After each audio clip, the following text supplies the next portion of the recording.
Praise the lord. ప్రభునేసు క్రీస్తునామంలో మీ అందరికీ వందనాలు. ఈ ఉదయకాల సమయంలో దేవుని యొక్క వాక్యాన్ని చదువుకుందాం. ప్రసంగి గ్రంథము 3వ అధ్యాయము మొదటి 2 వచనములు. ప్రతిదానికి సమయము కలదు, ఆకాశము క్రింద ప్రతి ప్రయత్నమునకు సమయము కలదు. పుట్టుటకు, చచ్చుటకు, నాటుటకు, నాటబడిన దాన్ని పెరికివేయుటకు. మహాదేవుడు రక్షకుడైన యేసుక్రీస్తు నామమున మీ అందరికీ శుభములు. అందరూ బాగున్నారా? మీరందరూ బాగుండాలని మీ కొరకు ప్రతిదినము ప్రార్థన చేస్తున్నాం. ఈ ఉదయకాల సమయంలో ప్రసంగి గ్రంథము నుండి చక్కటి అంశం చదివాం. 1వ వచనం నుంచి 8వ వచనం వరకు మనము చూసినట్లయితే ప్రతి దానికే ఒక సమయము కలదు అని చెప్పి దేవుడు మాట్లాడుతున్నారు. అవును, ఇక్కడ మనము చదివాము, పుట్టుటకు సమయం కలదు, చచ్చుటకు సమయం కలదు, నాటుటకు సమయం కలదు, నాటబడిన దాన్ని పిరికివేయుటకు సమయం కలదు అన్నారు. అలాగే 8వ వచనం వరకు కూడా ఇటువంటి విషయాలు మనము చూస్తాం.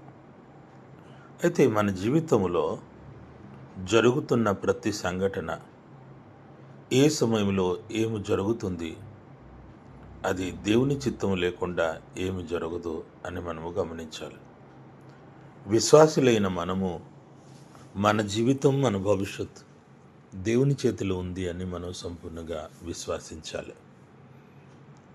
అవును, పాపముచ్చే జీవితం మరణం కదా. మనం పాపం చేసినప్పుడు కొన్ని కష్టాలు వస్తుంటుంది అని మనము అనుకుంటున్నాం కదా. అది కూడా తప్పు కాదు. పాపము చేయుట బట్టి దేవుని యొక్క శిక్ష కొన్నిసార్లు మన మీదకే వస్తుంటుంది. అందుచేత విశ్వాసులైన మనము ఎప్పుడైతే కష్టాల గుండా, ఇబ్బందుల గుండా ప్రయాణం చేస్తామో అప్పుడు మొదటి పని మనం ఏం చేయాలంటే, మనం ఏదైనా తప్పు చేశామా, దేవుని దృష్టిలో ఏది చేయకూడదు అది మనం చేసి ఉన్నామేమో, మనలోనే ఏ పాపమైనా కనబడుతుంది ఏమో అని మనకు మనం పరీక్షించుకోవాలి. అది చాలా మంచిది. ఆత్మిక జీవితంలో మనం ఎదుగుతున్నామా లేదా అని ఆలోచించడం చాలా మంచిది. ప్రియ దేవుని బిడ్డలారా, ఆత్మిక జీవితంలో మధ్యలో మనం ఆగిపోయామేమో, దేవుని మాట లోబడలేకపోతున్నామేమో, మన ఇష్టప్రకార బ్రతుకుతున్నామేమో, అది కూడా మనం పరీక్షించితే చాలా మంచిది. లేదు, మన అన్ని విషయాల్లో కరెక్ట్గా ఉంటూ అయినను కష్టము గుండా మనం వెళ్తున్నామంటే, శోధనలు గుండా వెళ్తున్నామంటే మనం ఒకటే అనుకోవాలి, ఇది దేవుని చిత్తం. ఈ సమయంలో నేను శ్రమల గుండా వెళ్తాను, కానీ ఒకరోజు వస్తుంది, నా దేవుడు నన్ను విడిపిస్తాడు, నన్ను తప్పకుండా హెచ్చిస్తాడు, ఆయనే నన్ను నిలబెడతాడు, నన్ను విడిచిపెట్టే దేవుడు ఆయనే ఏమాత్రము కాదు అని చెప్పి మనం సంపూర్ణంగా విశ్వసించాలి. ఈ 2 విషయాలు మనం జ్ఞాపకం ఉంచుదాం. మొదటి విషయం, మనం కష్టాల గుండా వెళ్ళినప్పుడు మనము ఏదైనా ఆత్మిక జీవితంలో కరెక్ట్గా లేమేమో అని చెప్పి పరీక్షించుకొని మన తప్పులు ఉంటే క్షమాపణ అడిగి సరి చేసుకోవాలి. రెండవది, మన క్రమంగా దేవుళ్ళని సాగిపోయినప్పటికే, పరిశుద్ధంగా జీవించున్నప్పటికే, దేవుని యొక్క వాక్యం రీతిగా బ్రతుకుతున్నప్పటికే ఇంకా శోధన వస్తుంది అంటే ఇది దేవుడు అనుమతించారు, నా ఆత్మిక జీవితం అభివృద్ధి కోసమే దేవుడి శ్రమలు అనుమతించి ఉన్నారని విశ్వాసముతో అది సహించి ఆ శోధనను దాటి వెళ్ళడానికి మనము ప్రయత్నం చేయాలి. పరిశుద్ధాత్మక సహాయం కోరుకోవాలి.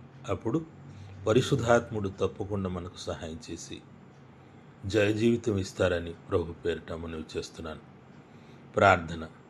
మహిమగల తండ్రి, నీకు వేలాది స్తోత్రం ప్రభా.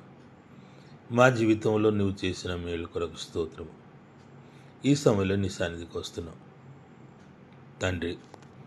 నిజమే తండ్రి, ప్రతిదానికి సమయం కలదు అన్నావు.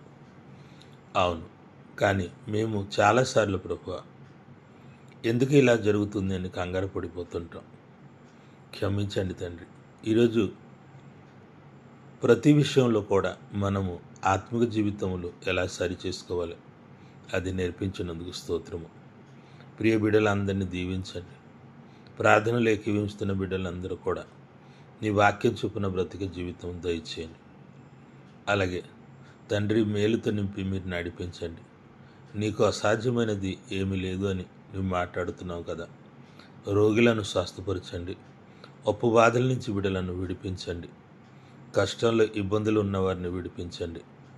అలాగా పరీక్ష కోసం సిద్ధపడుతున్న బిడ్డల అందరినీ కూడా ఆశీర్వదించి బలపరచుమని నీకే మహిమ ఘనత ప్రభావం చెల్లించి యేసు పుణ్యనామలు అడుగుచున్నాము తండ్రి. ఆమేన్. దేవుడు మిమ్మల్ని ఆశీర్వదించునుగాక.